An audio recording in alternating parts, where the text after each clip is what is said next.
아메리카 대륙에서 발견된 수천 년 전의 충격적 유물. 그런데 이게 중국 것이 아니라 한국 거라고요? 최근 미국과 멕시코의 고대 유적지에서 동아시아의 갑골문이 발견돼 전 세계 학계가 큰 충격에 빠졌습니다. 처음엔 중국이 자신들의 문명이라고 자랑했는데 뜻밖에도 이 문자의 기원이 한국이라는 사실이 드러났다고 하는데요. 과연 무슨 일이 있었는지 구독과 좋아요 한 번씩만 부탁드리면서 오늘의 이야기 바로 시작해 보겠습니다.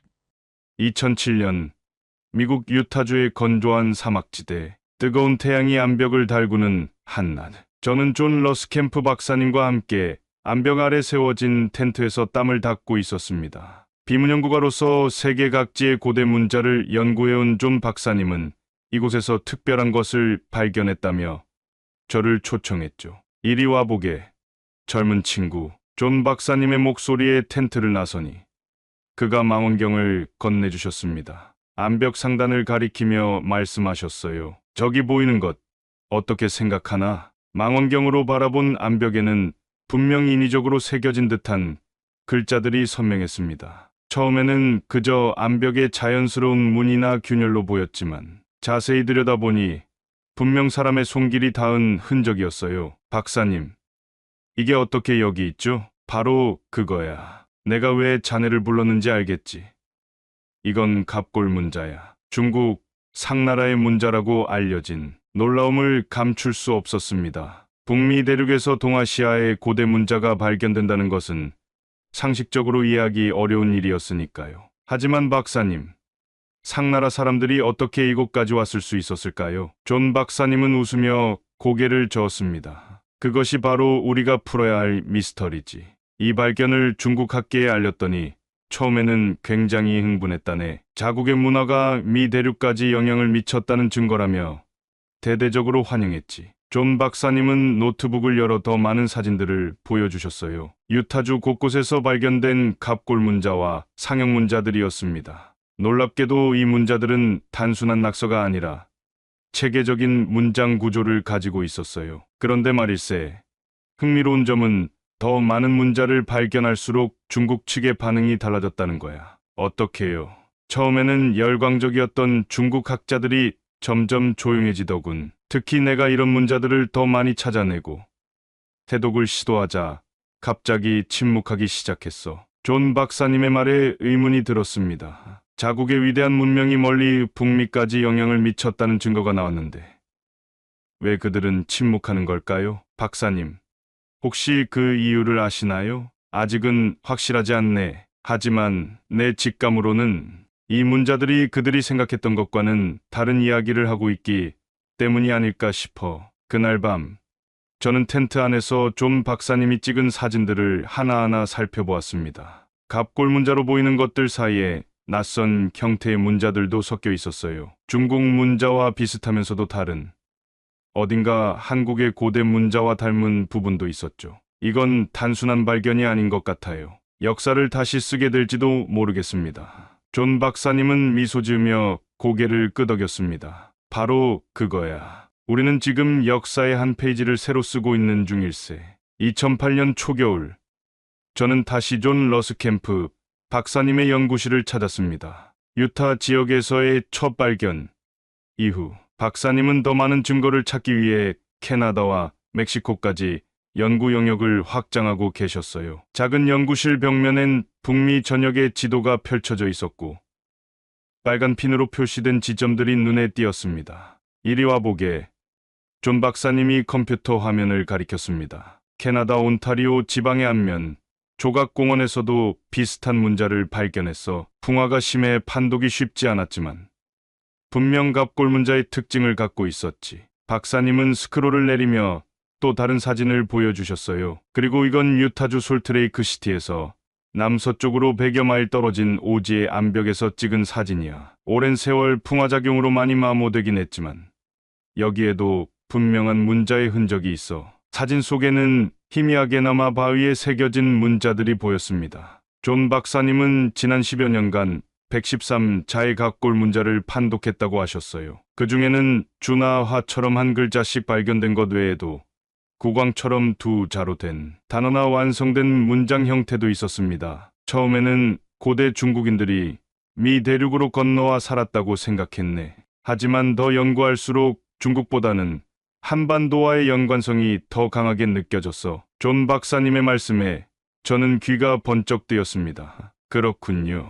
그런데 왜 한반도와 연관이 있다고 보시는 거죠? 스미스소니언 박물관의 베티 메거스 박사가 이미 오래전에 메소아메리카 지역에서 가장 오래된 올맥 문명이 기원전 1200년경 중국 상나라의 영향을 받아 형성됐다고 주장한 바 있어. 하지만 최근 연구 결과들은 그보다 한국의 고대 문화와 더 많은 연관성이 있음을 보여주고 있지. 박사님은 또 다른 폴더를 열고 사진들을 보여주셨어요. 멕시코 베라크루스주의 라벤타에서 발견된 거대 석두상의 이마에 새겨진 문양이었습니다. 이건 상나라의 상형문자인 소자와 유사해. 그리고 인근 지역에서는 각골문자로 전, 산, 일, 천 등이 쓰여진 경계비도 발견됐어. 존 박사님의 설명을 들으며 저는 생각에 잠겼습니다. 이런 사실들이 어떻게 한반도와 연결될 수 있는지 궁금했어요. 그런데 왜 한반도와의 연관성이 더 강하다고 보시는 건가요?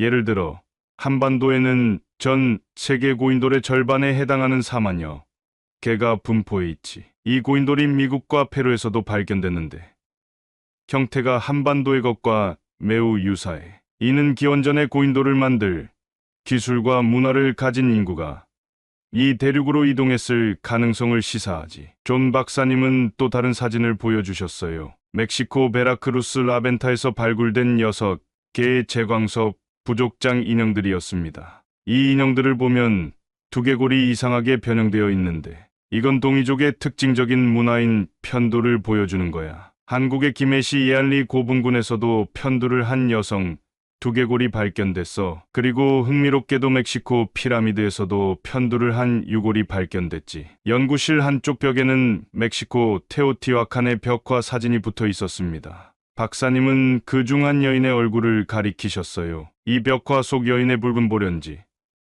미국 수족 추장 부부 중 아내가 한 보련지, 그리고 한국의 전통 혼례에서 신부가 하는 보련지까지, 놀이부터 생활풍습까지 중국보다는 한국과 상당히 닮아 있다는 걸 알 수 있지. 존 박사님은 조심스럽게 이런 발견들이 학계에 어떤 영향을 미칠지에 대해 말씀하셨어요. 2003년 사이언스지에 실린 헬리코박터 파일로리 박테리아의 유전자로 추적한 인류 이동 논문에 따르면 동아시아 조상형으로서 한국인이 11개의 고립된 헬리코이 원시 유전자를 독립적으로 보유했다고 해. 이를 추적한 연구에서는 아메리카 원주민을 비롯해 수메르 지역의 이라크인들에게도 동아시아에서 고립되어 조상화된 헬리코파일로린의 원시 유전자가 포함되어 있고 그 동아시아형에 고립된 시조는 오로지 한국인에게서만 100% 독립적으로 발견된다는 거야. 이 모든 증거들을 종합해 볼 때 존 박사님은 미 대륙의 원주민들이 한반도에서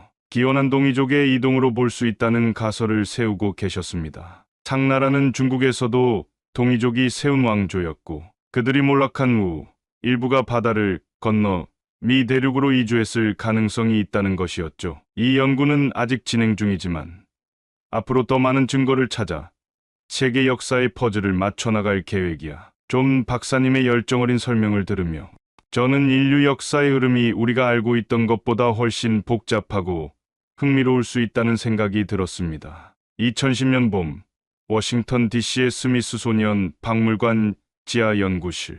저는 베티 메거스 박사님과의 인터뷰를 위해 이곳을 찾았습니다. 베티 박사님은 고령에도 불구하고 여전히 날카로운 눈빛으로 연구에 몰두하고 계셨어요. 존 러스캠프 박사님의 소개로 이루어진 만남이었습니다. 어서 오세요. 존이 당신에 대해 이야기해 주더군요. 베티 박사님이 저를 맞이하셨습니다. 연구실 한쪽 벽면에는 메소아메리카 지역의 지도와 다양한 유물 사진들이 빼곡했어요. 박사님, 올맥 문명과 중국 상나라의 연관성에 대한 연구로 유명하신데 최근 존 러스캠프 박사님의 발견에 대해서는 어떻게 생각하시나요? 베티 박사님은 잠시 침묵하시더니 조용히 말씀을 시작하셨습니다. 사실 내가 50년 전에 주장했던 것과는 다른 방향으로 연구가 진행되고 있군요. 당시 나는 올맥 문명이 기원전 1200년경 중국 상나라의 영향을 받아 형성됐다고 주장했어요.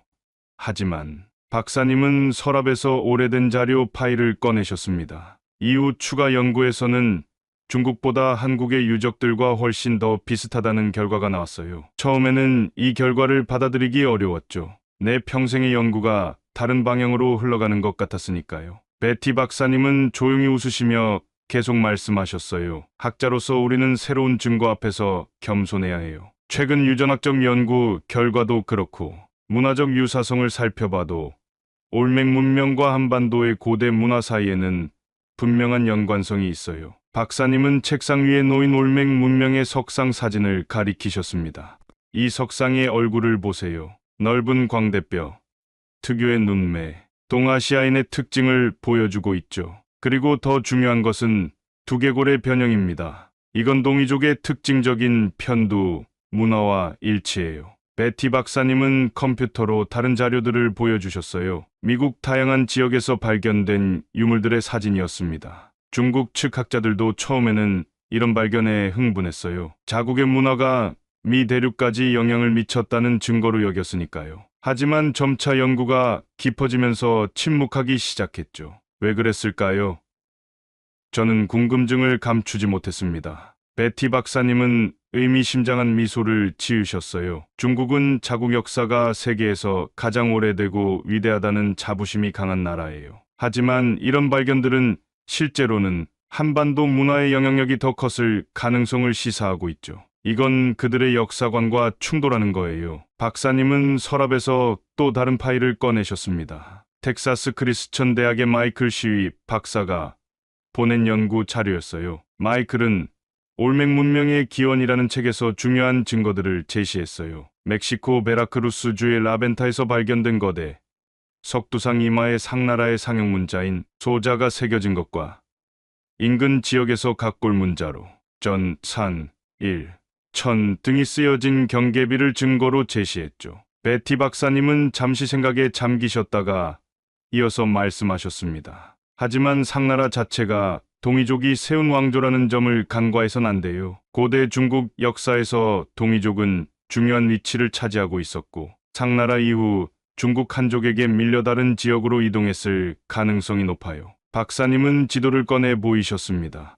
동아시아와 북미 대륙을 연결하는 화살표가 그려져 있었어요. 2008년 스탠퍼드 대학 연구진들이 전 세계 51개 지역에서 938명의 유전자를 수집해 DNA 위치 정보를 추적한 결과 시베리아 원주민 야쿠트족, 미 대륙의 원주민, 멕시코 지역의 마야족, 브라질의 수루이족과 카르티아족 사이에서 강력한 유전적 유사성이 발견됐어요. 이들은 같은 조상에서 비롯됐으며 기원전 13,000년, 기원전 4,000년, 기원전 2000년에 3번의 이주가 있었다는 것도 밝혀졌죠. 베티 박사님의 설명을 들으며 저는 왜 중국 학계가 침묵하기 시작했는지 이해할 수 있었습니다. 이것은 단순한 학문적 논쟁이 아니라 국가적 자존심과 역사 해석의 문제였던 것이죠. 그런데 중국 측에서는 여전히 고대의 중국인들이 위 대륙으로 진출했다고 주장하고 있어요. 왕대유가 쓴 용봉문화원료라는 책에서는 용봉족의 일종인 하복인이 만년 전에 육지로 연결된 베링의 지역을 건너 아메리카 대륙까지 건너가 그곳에서 자리 잡고 중국인의 씨를 퍼뜨렸다고 주장하고 있죠. 베티 박사님은 쓴웃음을 지으셨어요. 하지만 증거는 거짓말을 하지 않아요. 미 대륙에 남아있는 유적과 유물, 후손들의 풍습에서 중국과 달리 한국과의 연관성이 더 크다는 게 점점 더 분명해지고 있으니까요. 저는 이런 발견들이 한국의 고대사에 어떤 의미를 갖는지 궁금했습니다. 그렇다면 한반도의 동이족이 실제로 미 대륙까지 영향을 미쳤다는 건가요? 베티 박사님은 고개를 끄덕이셨어요. 증거들이 그것을 가리키고 있어요. 고인돌 문화, 편두 풍습, 언어의 유사성, 생활 문화의 공통점, 그리고 무엇보다 유전학적 증거까지. 이제 이 연구는 멈출 수 없는 단계에 접어들었어요. 중국 학계가 침묵한다고 해서 진실이 묻히지는 않을 겁니다. 베티 박사님과의 인터뷰를 마치고 나오면서 저는 인류 역사가 우리가 알고 있던 것보다 훨씬 더 복잡하고 흥미로운 이야기로 가득 차 있다는 것을 느낄 수 있었습니다. 한반도의 옛 문화가 태평양을 건너 미 대륙까지 영향을 미쳤다는 사실은 한국인으로서 저에게 큰 자부심을 안겨주었어요. 2011년 여름, 텍사스 크리스천 대학교 캠퍼스의 울창한 나무들이 뜨거운 태양을 가려주는 오후, 저는 인류학과 건물을 찾아 들어갔습니다. 마이클 시위 박사님과의 약속이 잡혀 있었어요. 존 러스캠프 박사님과 베티 메거스 박사님의 인터뷰 이후 올맥 문명과 동이족, 연관성에 대한 연구를 더 깊이 알아보기 위해 찾아온 것이었습니다. 마이클 시위 박사님은 중국 상하이 출신으로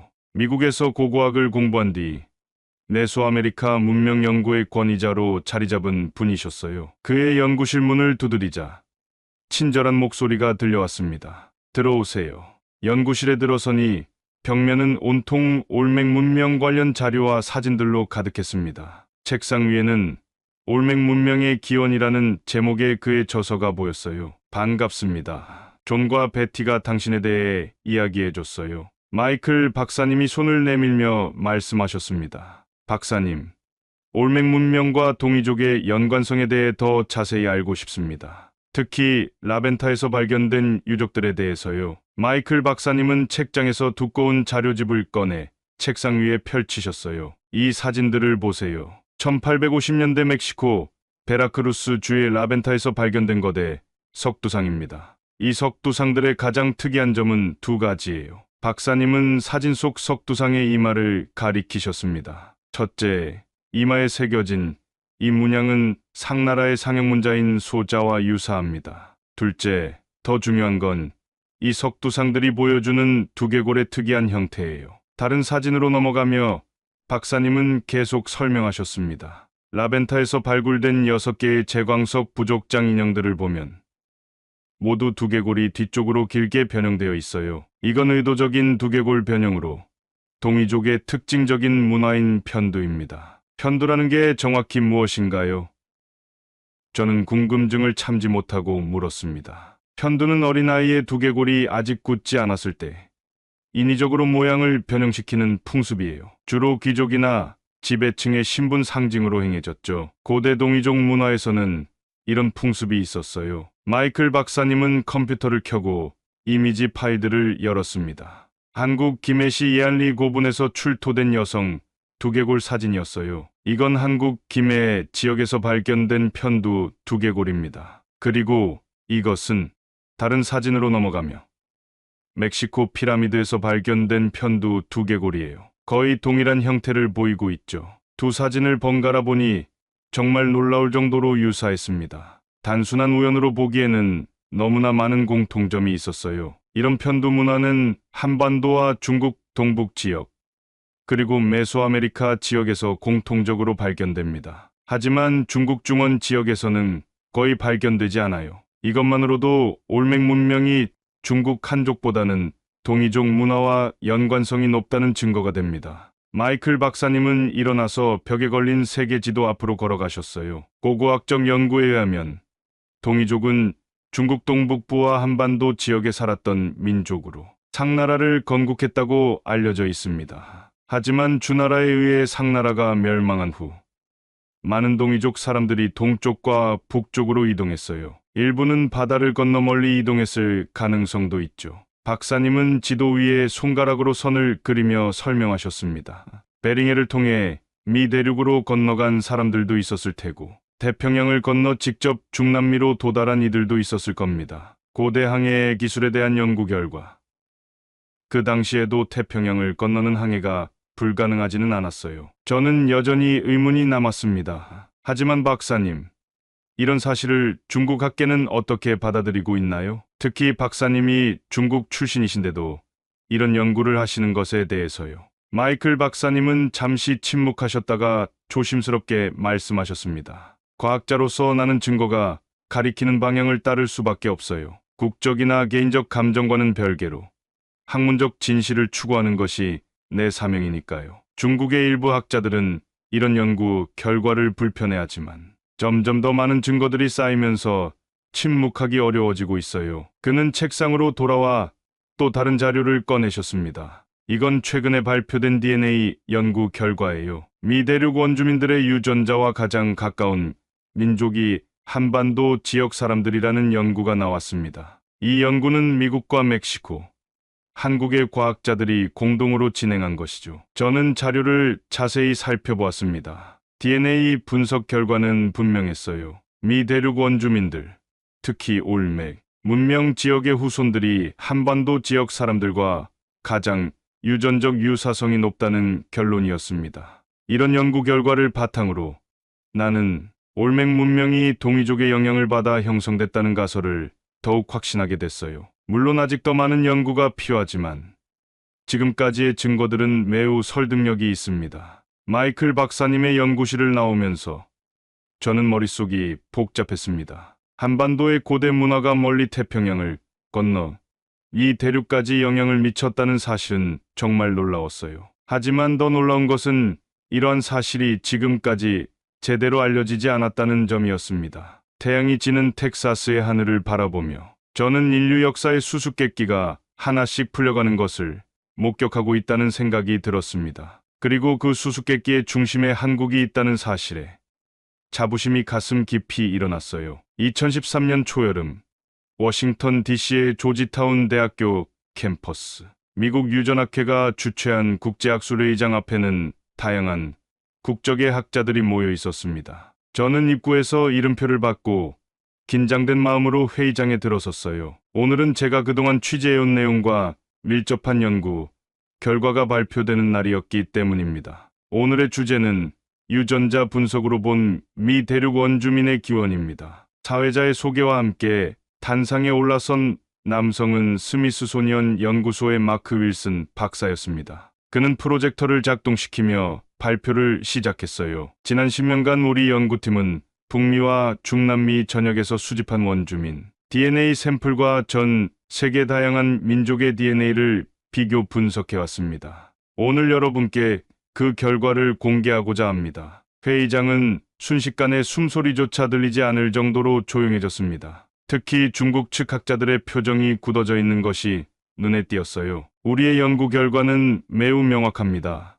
미 대륙 원주민들의 유전자와 가장 가까운 민족은 한반도 지역의 사람들입니다. 윌슨 박사는 대형 스크린에 복잡한 DNA 비교 그래프를 띄웠습니다. 그래프에서 붉은색으로 표시된 선은 한반도 지역 사람들과 미 대륙 원주민들 사이 높은 유전적 유사성을 보여주고 있었어요. 우리는 북미 원주민 35부족, 중남미 원주민 23 부족의 DNA를 분석했습니다. 그 결과 이들의 유전자는 중국 한족보다 한반도 지역 사람들과의 유사성이 최대 78% 더 높게 나타났습니다. 회의장에서 술렁임이 일었습니다. 중국 측 학자 몇몇은 불편한 표정으로 서로 속삭이기 시작했어요. 특히 멕시코, 베라크루스 지역의 토착민, 즉 올맥 문명의 후손들에게서 이런 경향이 더욱 뚜렷하게 나타났습니다. 이는 고고학적 발견과도 일치하는 결과입니다. 윌슨 박사는 슬라이드를 넘겨 다음 자료를 보여주었습니다.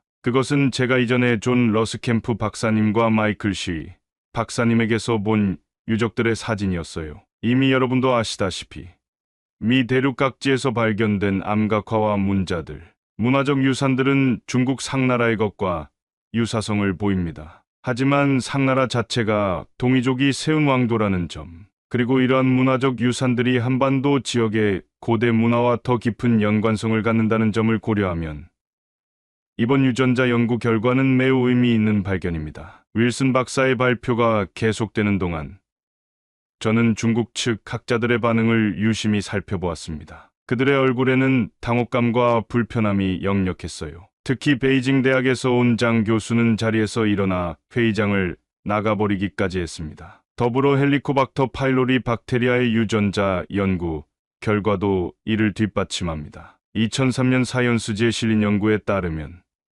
동아시아 조상형으로서 한국인이 11개의 고립된 헬리코의 원시 유전자를 독립적으로 보유하고 있으며 아메리카 원주민들에게서도 이 유전자가 발견됩니다. 질의응답 시간이 되자 중국 측 학자 한 명이 손을 들었습니다. 윌슨 박사님, 이 연구 결과가 정확하다면 왜 지금까지 중국 문명이 미 대륙에 영향을 미쳤다는 가설이 주류로 받아들여져 왔을까요? 윌슨 박사는 잠시 생각하더니 조심스럽게 답변했습니다. 과학은 새로운 증거에 따라 끊임없이 발전합니다. 과거에는 중국 문명의 영향력이 크다고 생각했지만 최신 기술을 활용한 연구 결과는 다른 방향을 가리키고 있습니다. 또한 정치의 교적, 문화적 요소가 학문적 담론에 영향을 미치는 경우도 있습니다. 회의가 끝난 후 저는 윌슨 박사에게 다가가 인터뷰를 요청했습니다. 그는 흔쾌히 응해 주셨어요. 박사님,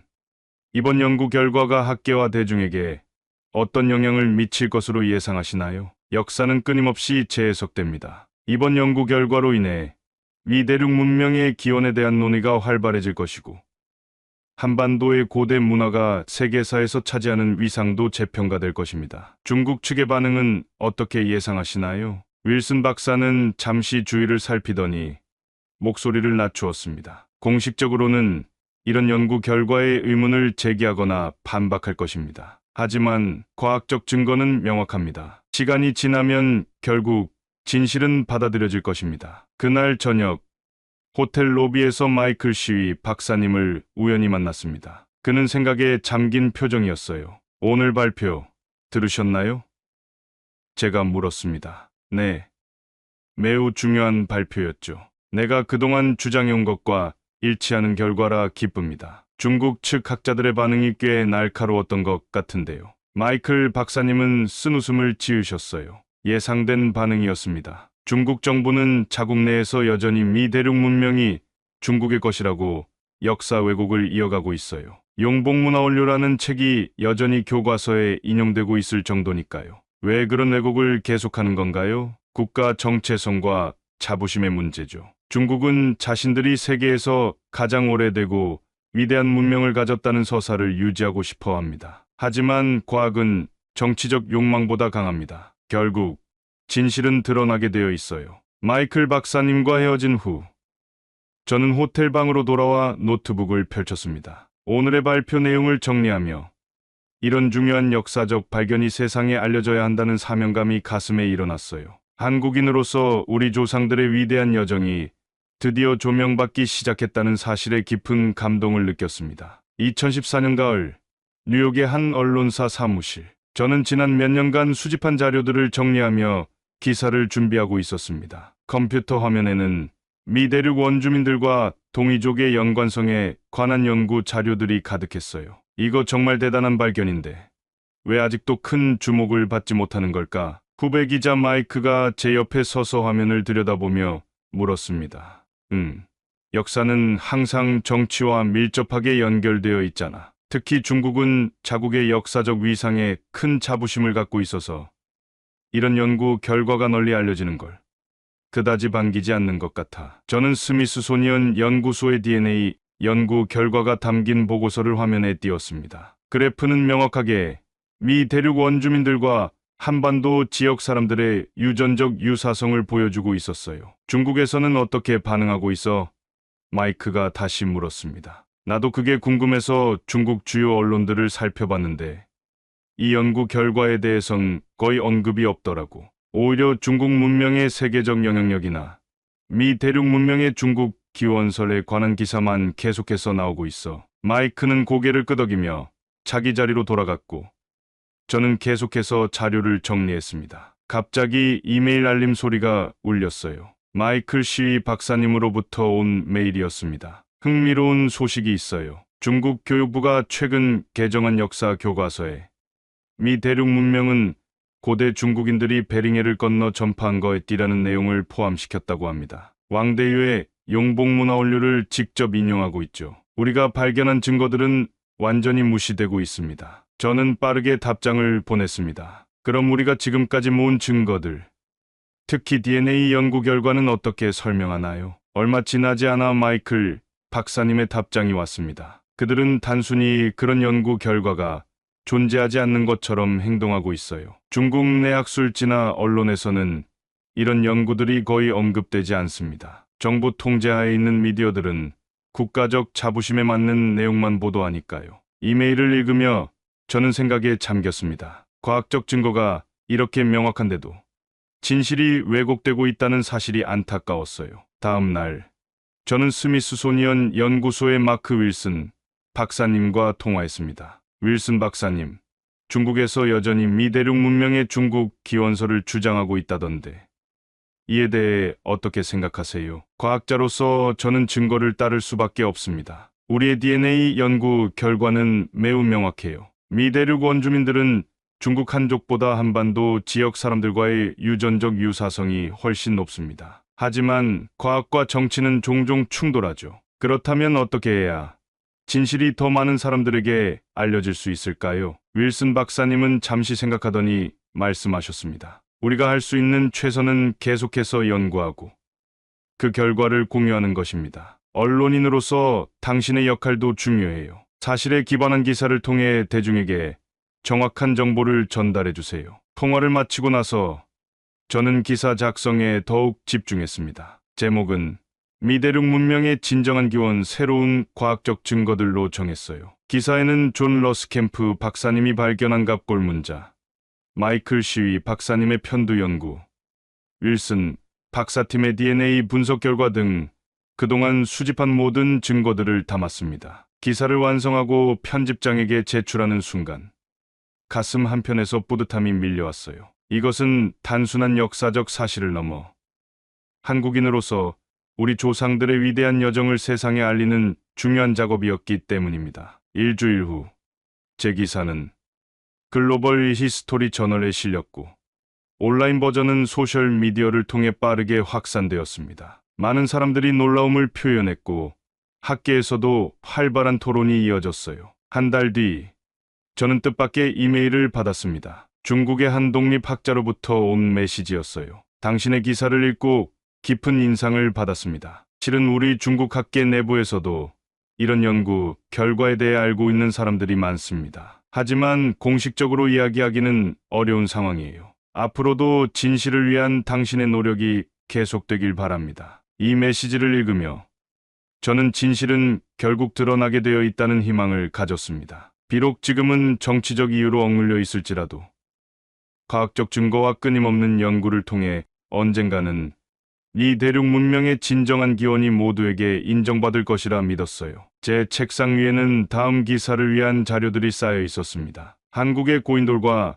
미 대륙의 고대 건축물 놀라운 유사성이라는 제목의 새로운 기사를 구상하고 있었어요. 역사의 진실을 밝히는 여정은 계속되고 있었습니다. 2020년 초여름, 캘리포니아의 한 대학교 캠퍼스. 저는 고대 문명의 교류를 주제로 한 국제 컨퍼런스에 참석하고 있었습니다. 이 회의는 코로나 팬데믹 이후 처음으로 대면으로 진행되는 학술 행사였기 때문에 전 세계에서 많은 학자들이 모여 있었어요. 이번 세션의 발표자는 존 러스캠프 박사님입니다. 사회자의 소개와 함께 단상에 오른 존 박사님은 여전히 활기찬 모습이었습니다. 10여 년이 흘렀지만 그의 연구에 대한 열정은 조금도 줄어들지 않은 것 같았어요. 오늘 저는 지난 13년간 북미 대륙에서 발견된 동아시아 문자와 문화적 흔적들에 대한 종합적인 연구 결과를 공유하고자 합니다. 존 박사님은 슬라이드를 넘기며 북미 전역에서 발견된 갑골 문자와 상형 문자들의 위치를 지도에 표시했습니다.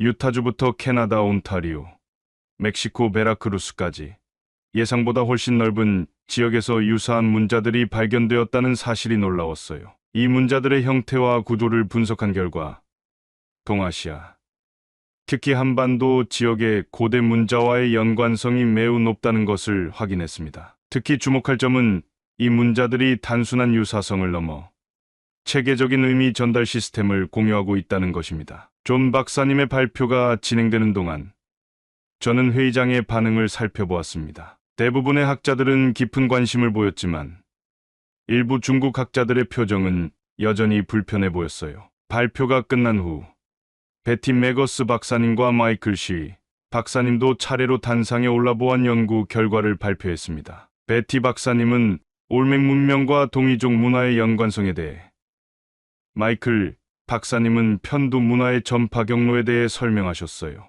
마지막으로 마크 윌슨 박사님이 DNA 연구 결과를 발표했습니다. 최신 유전자 분석 기술을 활용한 결과 이 대륙 원주민들의 유전자는 중국 한족보다 한반도 지역 사람들과의 유사성이 최대 78% 더 높게 나타났습니다. 이는 고고학적 발견과 일치하는 결과로 한반도 지역의 동이족이 이 대륙 문명 형성에 중요한 역할을 했다는 가설을 강력하게 지지합니다. 세션이 끝나고 휴식 시간. 저는 존 박사님에게 다가가 인사를 나눴습니다. 박사님, 오랜만입니다. 연구가 정말 많이 진전되었네요. 존 박사님은 반갑게 웃으셨어요. 그동안 많은 일이 있었죠. 처음에는 이 연구가 단순한 호기심에서 시작됐지만 이제는 인류 역사의 중요한 퍼즐 조각을 맞춰가는 작업이 되었습니다. 중국 측의 반응은 어떤가요? 여전히 미 대륙 문명의 중국 기원설을 주장하고 있는 것 같던데. 존 박사님은 잠시 주위를 살피더니 말을 이어갔습니다. 공식적으로는 그렇습니다. 하지만 최근에는 변화의 조짐도 보이고 있어요. 일부 중국 학자들이 개인적으로 연락해와 우리의 연구에 관심을 표명하기도 했고, 몇몇은 비공식적인 자리에서 동이족과 한반도 문화의 영향력을 인정하기 시작했어요. 그렇군요.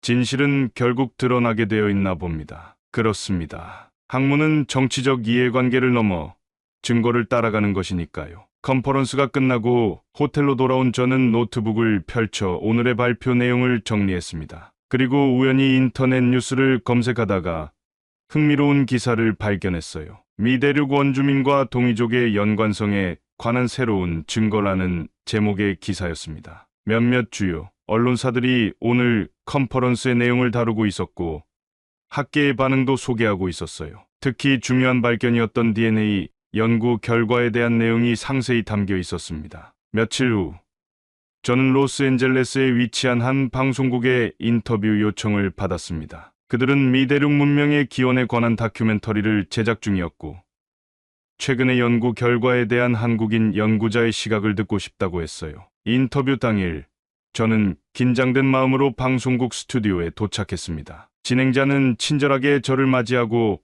편안한 분위기를 만들어 주었어요. 오늘은 최근 학계에서 주목받고 있는 미 대륙 문명의 동이족 기원설에 대해 이야기해 보겠습니다. 이 연구에 참여해 오신 전문가를 모셨습니다. 인터뷰는 예상보다 자연스럽게 진행되었습니다. 저는 그동안의 연구 과정과 발견된 증거들, 그리고 이것이 인류 역사에 어떤 의미를 갖는지에 대해 설명했어요. 마지막으로 한 가지 질문드리겠습니다. 이런 연구 결과가 한국인들에게는 어떤 의미가 있을까요? 저는 잠시 생각한 후 대답했습니다. 이것은 단순히 자국의 역사적 위상을 높이는 문제가 아닙니다. 인류 역사는 서로 다른 문명들의 교류와 영향으로 형성되어 왔어요. 한반도의 고대 문화가 미 대륙까지 영향을 미쳤다는 사실은 우리 조상들의 뛰어난 항해 기술과 도전 정신을 보여주는 증거입니다. 이를 통해 우리는 인류 역사의 다양성과 연결성에 대해 더 깊이 이해할 수 있게 되었습니다. 인터뷰가 끝난 후 프로듀서가 다가와 감사의 인사를 전했습니다. 훌륭한 인터뷰였어요. 다큐멘터리가 완성되면 꼭 연락드리겠습니다. 오텔로 돌아오는 길에 저는 이 모든 여정이 어디로 이어질지 생각했습니다. 처음 존 박사님을 만났을 때만 해도 이 연구가 이렇게 큰 관심을 받게 될 줄은 상상도 못했어요. 하지만 이제는 학계뿐만 아니라 대중매체를 통해서도 이 중요한 역사적 발견이 알려지기 시작했습니다. 방에 도착해 창밖을 바라보며 저는 역사의 진실이 점차 세상에 드러나고 있다는 사실에 깊은 감동을 느꼈습니다. 한국인으로서 우리 조상들의 위대한 여정이 세계에 알려지기 시작한 것이었으니까요. 2023년 늦가을 서울의 한 대학교 강당. 저는 고대 문명 교류와 현대적 의미라는 주제로 열리는 국제 심포지엄에 참석했습니다. 지난 몇 년간 미 대륙 문명과 동이족의 연관성에 관한 연구가 더욱 발전하면서 이제는 한국에서도 이 주제에 대한 관심이 크게 높아진 상태였어요. 강당은 학자들과 학생들, 그리고 일반 시민들로 가득 찼습니다. 첫 번째 발표자로 단상에 오른 서울대학교 고고학과 김민수 교수님은 한반도 고인돌 문화와 미 대륙 석조 구조물의 비교 연구 결과를 발표하셨어요. 한반도에는 전 세계 고인돌의 약 절반인 4만여 개가 분포하고 있습니다. 흥미롭게도 이와 유사한 형태의 석조 구조물이 북미와 중남미 여러 지역에서 발견되고 있죠. 특히 페루 지역의 고인돌은 한반도의 것과 구조적으로 매우 유사합니다. 김 교수님은 슬라이드를 통해 한국의 고인돌과 페루의 석조, 구조물 사진을 나란히 보여주셨습니다. 두 구조물의 유사성은 놀라울 정도였어요. 이런 유사성이 단순한 우연일 가능성은 매우 낮습니다. 특히 최근의 DNA 연구와 문화적 연관성을 종합적으로 고려할 때 기원전 수천 년 전 한반도 지역의 사람들이 태평양을 건너 미 대륙에 도달했을 가능성이 매우 높다고 알 수 있습니다. 다음 발표자는 영국에서 온 맥스웰 교수였습니다. 그는 최근 자신의 연구팀이 발견한 언어적 연관성에 대해 발표했어요. 미 대륙 원주민 언어, 특히 마야와 한국어 사이에는 흥미로운 구조적 유사성이 있습니다. 두 언어 모두 주어, 목적어, 동사 순으로 문장이 구성되는데 이는 전 세계 언어 중 약 19%만이 가진 특징입니다. 또한 발음 체계와 몇몇 기본 어휘에서도 유사성이 발견됩니다. 맥스웰 교수의 발표가 끝나고 미국에서 온 윌슨 박사님이 최신 DNA 연구 결과를 발표했습니다. 지난 3년간 우리 연구팀은 더 많은 샘플을 수집하고 분석했습니다. 새로운 연구 결과는 이전 발견을 더욱 강화하는 것이었습니다. 미 대륙 원주민,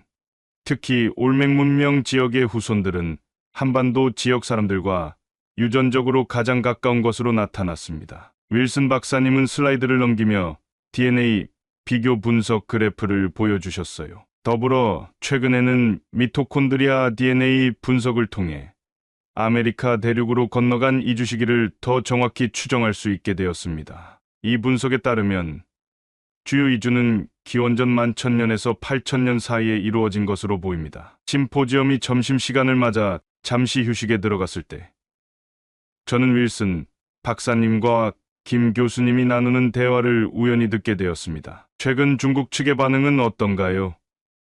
김 교수님이 물으셨습니다. 흥미롭게도 변화가 생기고 있어요. 최근 베이징 대학의 몇몇 학자들이 공동 연구를 제안해 왔습니다. 그들도 이제는 상나라가 동이족에 의해 세워졌다는 사실을 인정하고 그 연장선에서 미 대륙 문명과의 연관성을 연구하고 싶어 합니다. 정말입니까?